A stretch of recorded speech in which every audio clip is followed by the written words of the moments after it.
হয় নমস্কাৰ এনিভাৰ 24 চাই থকা প্ৰতিজন দৰ্শক মই স্বাগতম জনাইছোঁ।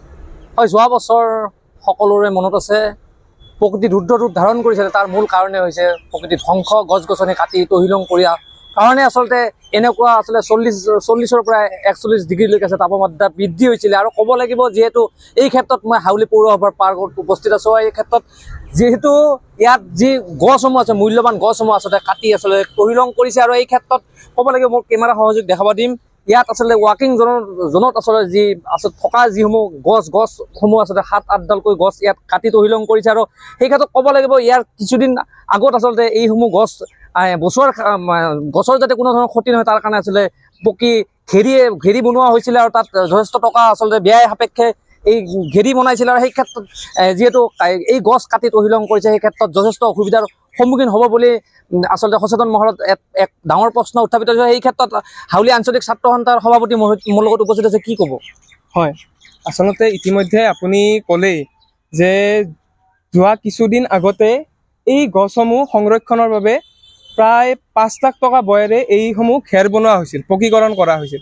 কিন্তু তাৰ পিছতো আপোনাৰ এই গছসমূহ আজি আপোনাৰ যোৱাকালি কাটি তহিলং কৰিছে। প্ৰায় 7-8ডাল গছ পুৰণি গছ কাটি তহিলং কৰিছে, যি সময়ত প্ৰকৃতিয়ে ৰুদ্ৰৰূপ ধাৰণ কৰিছে। প্ৰায় 40-42 ডিগ্ৰীলৈকে আমাৰ তাপমাত্ৰা গুচি যায়। কিন্তু সেই সময়ত প্ৰকৃতি সংৰক্ষণ কৰিব লাগিছিল। কিন্তু হাউলি পৌৰসভাই এক হঠকাৰী সিদ্ধান্ত লৈ এই গছসমূহ কাটি চলাত কৰি আচলতে প্ৰকৃতিৰ ধ্বংস কৰাৰ উপৰিও ৰাইজৰ আচলতে বিপদ চপাই লৈছে। আমি হাউলি পৌৰসভাক এই বিষয়ে সকীয়াই দিব খুজিছোঁ যাতে যেনেকৈ ধ্বংস কৰিছে, এই প্ৰকৃতি যেনেকৈ ধ্বংস কৰিছে তাৰ উচিত ব্যৱস্থা গ্ৰহণ কৰক। নহ'লে আমি হাউলি আঞ্চলিক ছাত্ৰ সন্থাই তীব্ৰ গণতান্ত্ৰিক আন্দোলন কৰিবলৈ বাধ্য হ'ম। লগতে আচলতে এই পাৰ্কখন 2 কোটি টকা ব্যয়েৰে নিৰ্মাণ কৰা হৈছিলে। কিন্তু 2 কোটি টকা ব্যয়েৰে নিৰ্মাণ কৰাৰ পিছতো এই পাৰ্কখনৰ আজিলৈকে কোনো চিজিল অৱস্থাত নাহিলে।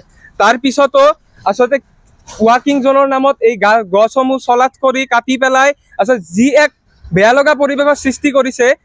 এই বিষয়ে হাউলি পৌৰসভাৰ কাৰ্যবাহী বিষয়া, হাউলি পৌৰসভাৰ পৌৰপতি লগতে আঞ্চলিক বন বিষয়াই নিজৰ স্থিতি স্পষ্ট কৰক আচলতে কিয় এনেকুৱা কৰিব লগা হ'ল। নহ'লে আমি হাউলি আঞ্চলিক ছাত্ৰ সন্থাই তীব্ৰ গণতান্ত্ৰিক আন্দোলন কৰিবলৈ বাধ্য হ'ম। হয় আচলতে ক'ব লাগিব যিসমূহ আচলতে ৱাকিং জোনৰ নামত আচলতে যি গছ আচলতে কাটি তহিলং কৰিছে। আৰু সেই ক্ষেত্ৰত ক'ব লাগিব যিহেতু আন্দোলনৰ হুংকাৰ দিছে ছাত্ৰ সন্থাৰ সভাপতি। আৰু ক'ব লাগিব যিহেতু যিসমূহ দেখা পোৱা গৈছিলে যোৱা বছৰ আচলতে তাপমাত্ৰা 40ৰ পৰা 41 ডিগ্ৰীলৈকে বৃদ্ধি হৈছিল, তাৰ মূল কাৰণে হৈছে প্ৰকৃতিৰ ধ্বংস। হয় মই কেমেৰা সহযোগীৰ সৈতে মই কৌশিক দাস, এনিভাৰ 24।